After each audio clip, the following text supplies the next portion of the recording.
I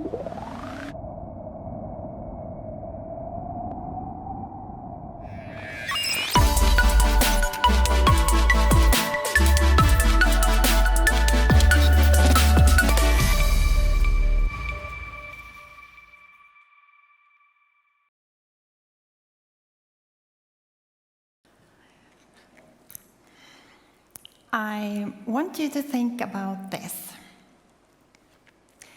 This year's first graders will be retiring in 2084. What does the world look like then? What problems will they be facing along their way? We don't know that. But what we do know is that change is happening faster than ever before, and the challenges we are facing are mounting higher and higher. We are in need to awaken and prepare the problem solvers of tomorrow and give them the right tools to face the challenges. Can we agree that our educational system is meant to prepare the students for their future working life? And can we agree that dealing with change and uncertainties will be as important in the future as it is today? So, back to our first graders. How can we prepare them so that they, when entering working life, have confidence to deal with the unforeseen challenges? Try to think back to when you were 15, sitting in your room, maybe struggling over your homework. Do some of you recall wondering what you were meant to do with all that stuff you learned in school? Analyzing a poem, integral equations. I remember thinking, when on earth will I be using this? What is the purpose of what our kids learn at school? Math, science, history, art, or coding for that matter? A new curricula has been implemented in the Norwegian schools this August. Our students will now learn more about sustainability, public health and life skills, democracy and citizenship. Obviously, important topics. But how do we make sure our students don't just learn about life skills and community involvement, but also get the tools that are needed to actually manage life and get involved? I was privileged to hear a young student giving a lecture about her thoughts about future education. And she said that school is just a waiting station before life really begins. When you just finish school, then you will enter the world. Then you will influence. Then you will get something done. But do they really have to wait for that to happen? I'm afraid today's kids do not get too much experience in making a difference to others. I don't think we give them either the opportunity nor the arenas to do so. At school, you are rated in the different subjects, and your value is linked to how well you do on tests and presentations. But maybe you have other important skills that you may not always get to show. Maybe you have the gift of creating something without a recipe. Or maybe you are incredibly good at being curious and always asking questions. These are qualities that are super important in working life. But as it seems, it can be quite annoying in the classroom.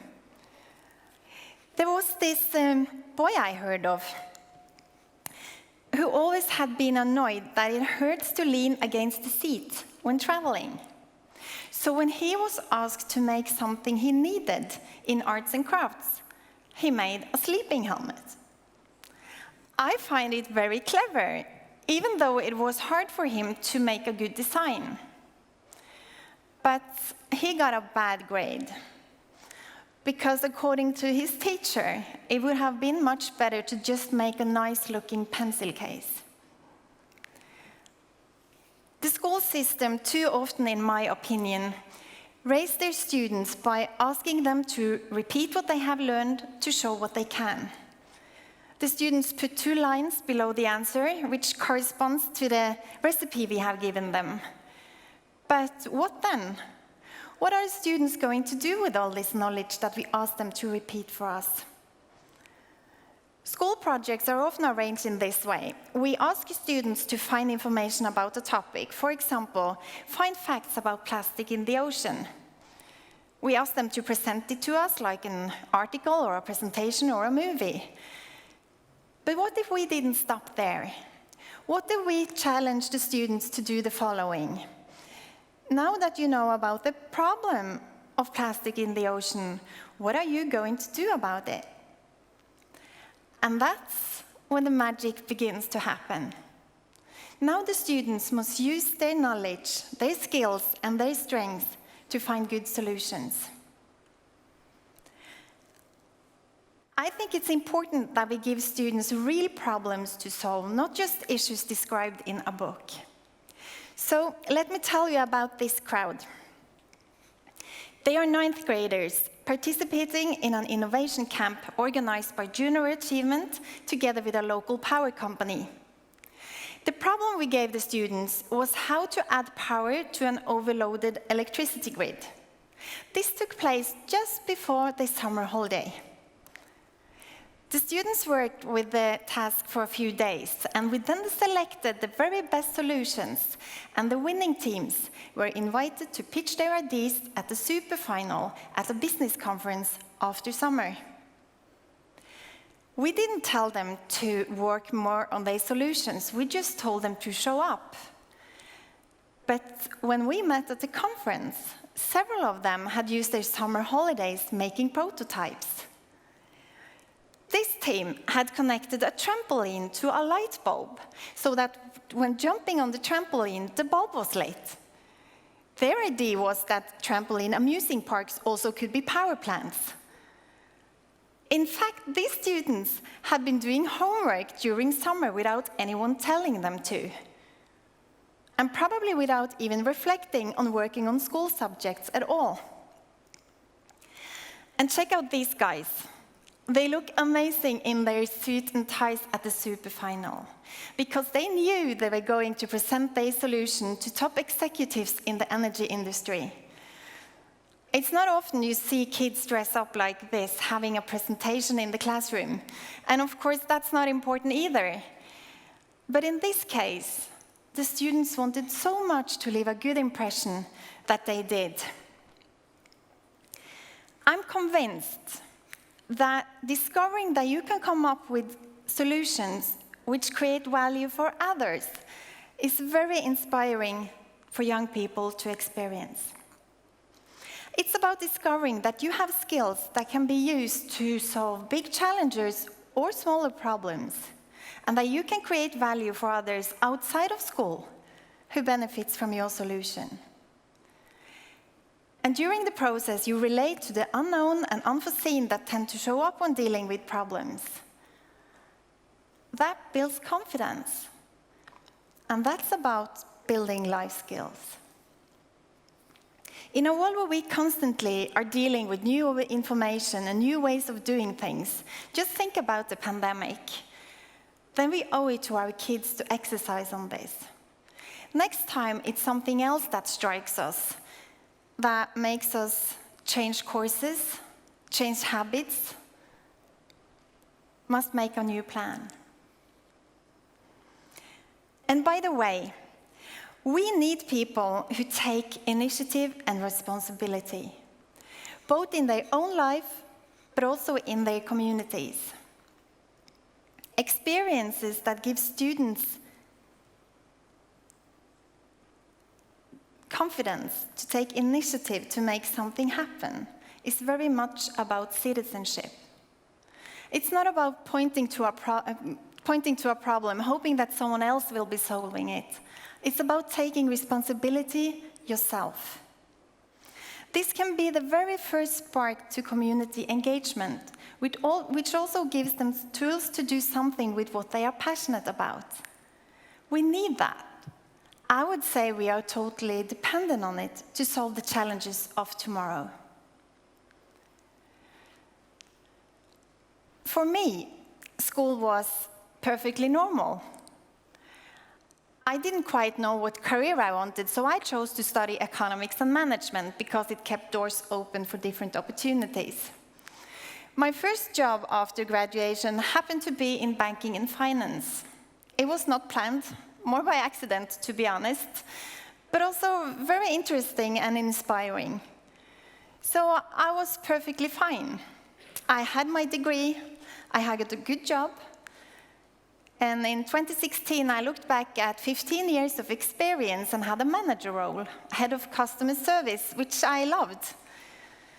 But still, something was missing. One day, I was asked to be at a jury at the startup Expo. At least that's how I understood it. But by entering the Expo, I was blown away.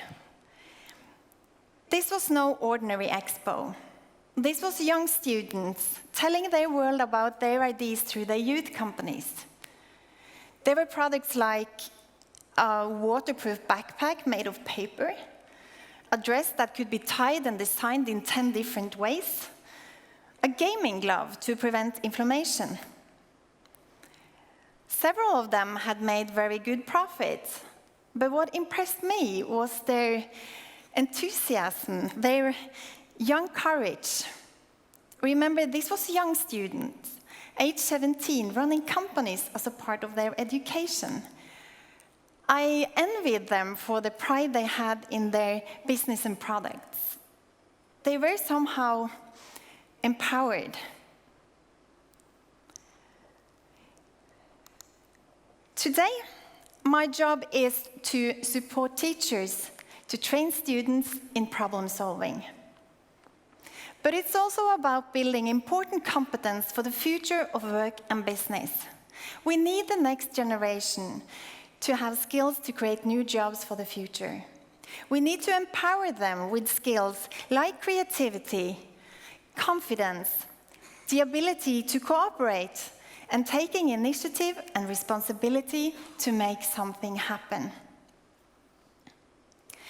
But since I started my journey in this job, I've discovered that it's first and foremost about this: empowering young people to make a change. Let them solve real problems and give them arenas where they can bring their ideas to the table.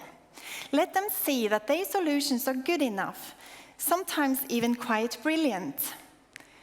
Let them experience that what they learn at school, math, science, history, art, or coding for that matter, is important and relevant and can be used to create value for others. Let them see that they can make a difference today, just now. They don't have to wait till after finishing 13 years at school. And by empowering young people today, we are at the same time building competence for the future of work and business so that you and your business will be more prepared for the uncertainties you are facing in the future. So, let's together make sure as many students as possible gets this opportunity. We need to work together, school and working life, to make sure our children, this year's first graders, are empowered to meet the challenges of the future.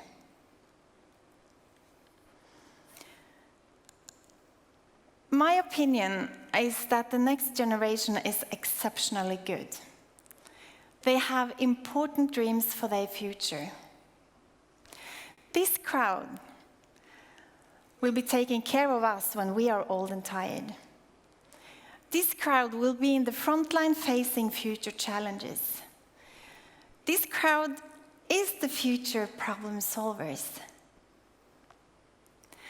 Let's help them get the tools they need to put their ideas into action. Let's empower them. We owe it to them. Thank you.